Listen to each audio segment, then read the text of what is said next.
Thank you so much. We know that you are busy making things better for us, and Chantel was just sharing with us as far as her excitement about smart money and how the automated shift from one book to another Mhm. actually occurs. And so we're getting more and more excited about getting smart money into our hands.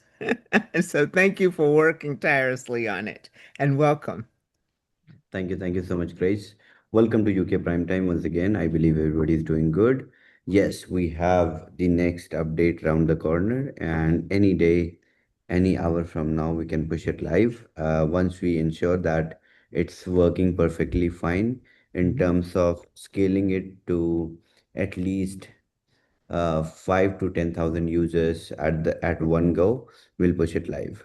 We have so far tested, and everything works so beautifully well. Um, can't wait to see you all getting your hands on smart money. Before, without wasting further time, I would straight go into episode 15. Right? Today we are Yes. going to get into episode 15.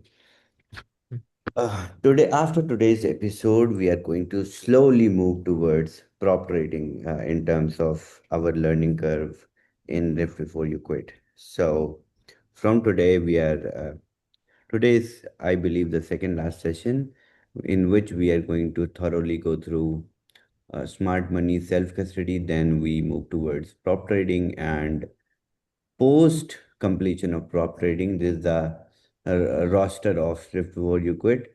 So post completion of prop trading, we are going to cover a new and different vertical that I'm not going to talk about right now, but something that was not even expected, that was not even, we also did not think about building something which we have integrated in Rift already. So, as a tech team, we planned smart money, we planned auto trading engine, we planned swipe execution, we planned futures, spot trading. But this feature we did not even, plan, because this is a new and uh, you can say the latest integration on Hyperliquid, and we are the first team, first organization to develop on top of this technology. So, yeah, this is going to be the first integration on Hyperliquid that we are going to do with this functionality. So, the next up functionality is something that we also did not, as a tech team, imagine that we could integrate or build, and we built it. It's working beautifully fine. All right, so without wasting further time, let's get into episode 15. Welcome once again. The self custody evolution. Why the future of wealth may not need traditional banks. Welcome once again to episode 15. In previous episode we explored how artificial intelligence is reshaping financial participation through infrastructure, automation, and intelligent capital systems. Tonight we explored another transformation that may prove equally important: ownership. For over a century, people have trusted banks to hold their money, process transactions, manage access, and safeguard wealth. But what happens when technology allows individuals to become their own bank? What happens when ownership moves directly into the hands of the user? Welcome to the self custody revolution. The original purpose of banks. To understand where finance is going, we first need to understand where it came from. Correct. Traditional banks solved several important problems: safe storage, payment processing, lending, record keeping, trust, of course. Without the trust in bank, you will not hold your money with the bank. You will not deem bank as the custodian of your assets which you have kept with them, because you have government's promise with you, government's backing by the banks. Banks are licensed by the government, and that's why you trust banks, that they will not run away with your money. But why to trust banks? when you can hold the custody ownership of your own assets by yourself. For decades, these functions were essential because every ordinary individuals, had no practical way to manage financial infrastructure themselves. Banks became the gatekeepers of money. Ownership existed, control often did not. Let's take real world example. A bank customer may technically own their funds. However, withdrawals can be delayed, transfers can be restricted, accounts can be frozen, banking hours can limit access. The asset belongs to the user, but the infrastructure belongs to someone else, that is the bank. Traditional finance model, we all know this. User interacts with the bank, bank has intermediaries. Bank itself is an intermediary, then there's the financial system, and then there is asset access, which has control flows through intermediaries like banks and exchanges and currency converters or forex converters in the background whenever you transact globally. Now let's come to our elephant in the room, self-custody. What is self-custody? Self-custody changes a single but powerful idea. Instead of trusting a third party to hold your assets, you directly control them yourself. In simple definition, self-custody means you hold the keys, you control the access, you authorize the movement, you maintain the ownership. No intermediary required. If we compare it to real world example, imagine owning gold. You could store it at a bank or keep it in your own vault. Both options involve ownership, but only one involves direct control. Self custody applies the same principle to digital assets. Not your keys, not your assets. Why the world is moving towards self custody? Trust is changing, technology is changing, and finance is changing. Over the past decade, digital assets emerged. Blockchain came into existence. Blockchain infrastructure now matured. Global payments accelerated. Decentralized networks expanded drastically. As a result, millions of new users now hold assets directly in their own custody. Global crypto ownership has grown into hundreds of millions worldwide. Billions of dollars are now held through self custody wallets. The trend continues to accelerate. And if we look at the figures, it's growing exponentially in terms of number of users holding digital assets such as crypto. Back in 2015, if we compare to right now, it's around it used to be around a million people holding digital assets in their self-custodial wallets. But as of now, if we see, there are more than 60, 70 million users holding crypto or digital assets in their wallet. By 2030, we are expecting around 120 million users holding digital assets independently in their own custody, that is self-custodial uh, structure. Programmable money. Let's understand what is programmable money. Traditional money moves through institutions. Programmable money moves through rules. This changes everything. Money can now execute automatically, follow predefined conditions, interact with applications, participate in ecosystems without requiring manual intervention. Let's take an example. How a traditional bank transfer takes place. Person goes to the bank or interacts with the bank processes the payment or transaction, and recipient receives the amount or the funds that the user has initiated through bank. Programmable transfer is what? Programmable transfer is very simple. When the conditions are met, then execution is triggered and funds they move automatically in your custody or wallet or bank account. Just like autopay or automated ACH. The future of money may behave more like software than paper. This we need to understand and accept as a fact. Especially elderly needs to accept this as a fact that in future money will behave more like software than paper. On-chain wealth management. One of the fastest growing areas of finance is on-chain wealth management. Instead of managing wealth through advisors, brokers, institutions, users increasingly interact directly with financial infrastructure. For example, assets can now be stored, allocated, deployed, monitored, rebalanced across multiple ecosystems, all while remaining under your ownership. Now, if we take an example with Rift, you can trade with swipes. You can put your funds in auto trading engine. You can allocate your capital into smart money.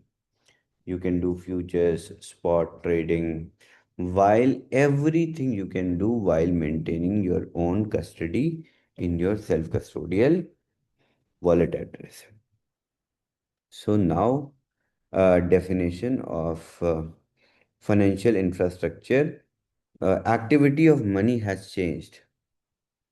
Rise of tokenized assets, decentralized protocols, digital financial infrastructure signals a major shift towards direct participation models, which is bringing financial sovereignty. So, self custody is not just a technology discussion, it is a sovereignty discussion. Financial sovereignty means controlling your assets, controlling your access, controlling your participation without dependence on centralized gatekeepers. For an example, in traditional model, there is permission required, and then the access is granted, and then there is participation. Just like the IPOs you subscribe to in stock market, you buy a lot, you buy an IPO, you buy a stock, pre-subscribe, or you buy in an high net worth individual deal, then you request for the permission for the access, and the once the access is granted, you get the participation. In self custody model, whereas opposite happens. Hmm. If you have ownership, you have direct access, and then there is participation. It's other way around entirely with self custodian model. The future investor may not ask permission to participate very clearly and simply. This is the real financial sovereignty, or you can say the real sovereignty. Control versus ownership, the same thing that I explained. If you have the control, you have the hold, you have the access, then things, the process is other way around. It is not request, then grant of the request, then you have access, and then you do things. When you have the control, then access or participation is the end thing that you do. You have the control, you participate. User owned infrastructure. The next evolution is not simply self custody, it is user owned infrastructure. Historically, platforms owned infrastructure, users rented access. It is very important subject that I'm going to cover. Make sure if you don't understand, then raise your hand. I'll explain it one more time. This thing, user owned infrastructure. This will build extra clarity as to what we are doing in terms of protocols and how apps are working in the financial atmosphere. Historically, platforms owned infrastructure, users rented access. Future systems may increasingly allow direct participation, direct ownership, direct interaction through decentralized networks. For an example, initially internet revolution came when users could read only on the internet. Then slowly and gradually we moved towards writable internet, where read and write both functionalities were there on internet. And then internet swiftly moved towards the ownership where we could own assets, websites, applications, softwares on internet. So internet evolution moved from read to write to own. The same transformation is beginning in finance. Now just uh, relate this like I think we took an example of GPS. No, I don't think here we took the example of GPS. Just think about internet when first internet came.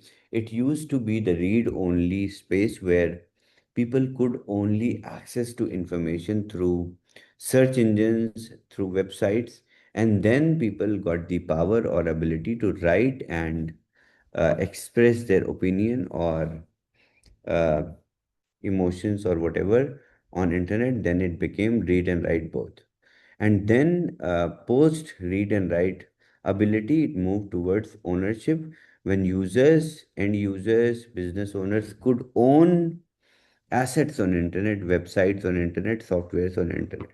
So similarly the transformation is beginning in finance. Initially, in traditional finance, when you talk about old times, even we will discuss about the genesis of prop trading also, how traders used to be called in the floors to sit and trade, you know, submit their phones or devices, and they were called to sit and trade. Similarly, finance used to be a very traditional or complex or read only environment in which the stock market used to run on paper. The transactions in the banks used to be logged on pieces of paper, and then slowly and gradually it got recorded on internal servers of the banks, and then it moved towards the internet where it is accessible now with the users as well.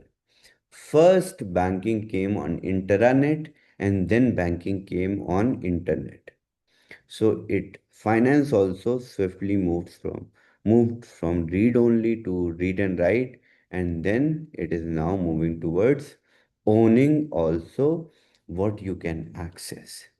So this is a perfect example of uh, transformation in finance if you can connect with the evolution of internet. Self custody does not mean doing everything yourself. Now comes the real connection or understanding, which is going to make your, you know, open your brains enough so that you understand how these things work fundamentally. One of the biggest misconceptions about self custody is that users must manage every decision themselves.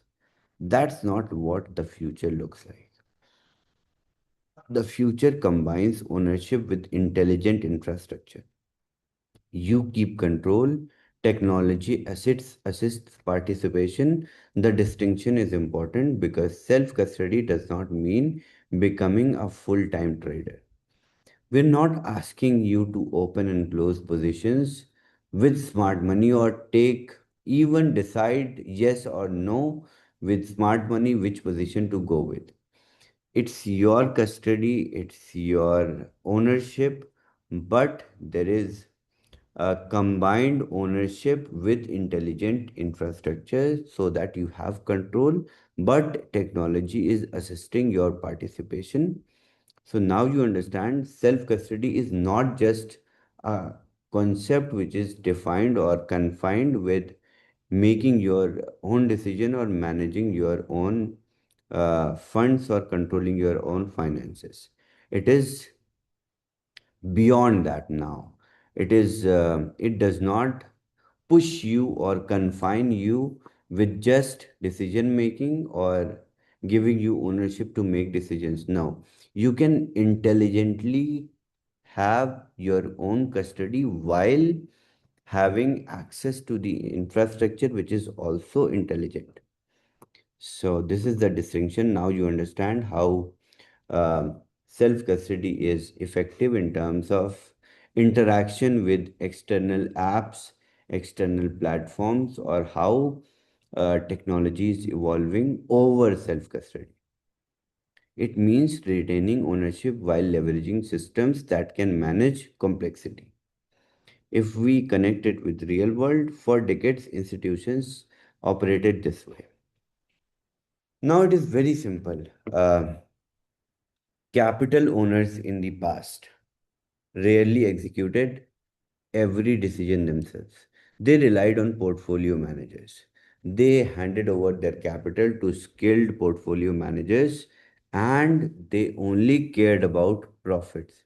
They only cared about effective risk management, effective preservation of the capital, nothing else. So they relied on portfolio managers, risk teams, trading desks, allocation frameworks. The owner maintained ownership, the infrastructure handled execution, because that time everything was manual, but still the custody belonged to the owner, but the execution was handled by those portfolio managers. Similarly, now it is bouncing back to the old technique of controlling the custody with itself, but giving the allocation to the framework that can have handled execution of your wealth, that is managed and controlled and owned by you. The future is not self custody versus infrastructure. The future is self custody powered by infrastructure. If you guys have a pen and paper, then note this line out. It's very important too. I think this is the fundamental definition of how modern apps are being built and how future is going to look like, and why this matters for Rift. Now you all understand. I guess you understand. Rift's long-term vision aligns closely with this evolution, not because Rift is trying to replace ownership, but because Rift is designed to enhance participation while preserving ownership. One of the clearest examples is Rift Smart Money, an auto trading engine, of course. Instead of requiring users to monitor markets constantly, analyze charts all day, manage every position manually, users can participate through professionally managed trading books operating inside structured infrastructure. The objective is simple: maintain ownership, maintain flexibility, maintain control, while gaining access to infrastructure traditionally available only to professional market participants. Very simply. That's why it is called smart money. Rift Smart Money. Through smart money, users allocate capital into trading books. Mirror wallet infrastructure synchronizes participation. Portfolio management becomes structured. Risk becomes actively managed. Profitable opportunities can be reallocated dynamically. The user remains the owner. The infrastructure manages the complexity. This represents one of the strongest examples of how self custody and intelligent participation can coexist. Ownership remains with the participant, infrastructure handles the heavy lifting. The biggest misconception: many people assume self custody means replacing banks entirely. That is not the point. The point is optionality. The future may include traditional banks, digital banks, self custody systems, hybrid infrastructure, all operating together. The winners will be those offering greater flexibility and greater control to the users. Let's conclude tonight's session. The internet transformed information through ownership. Blockchain is transforming asset ownership. For decades, financial participation required intermediaries. Tomorrow, participation may increasingly happen through infrastructure directly controlled by users. Self custody is not simply a technology trend, it is a structural shift in how wealth may be owned, managed, and accessed in the future.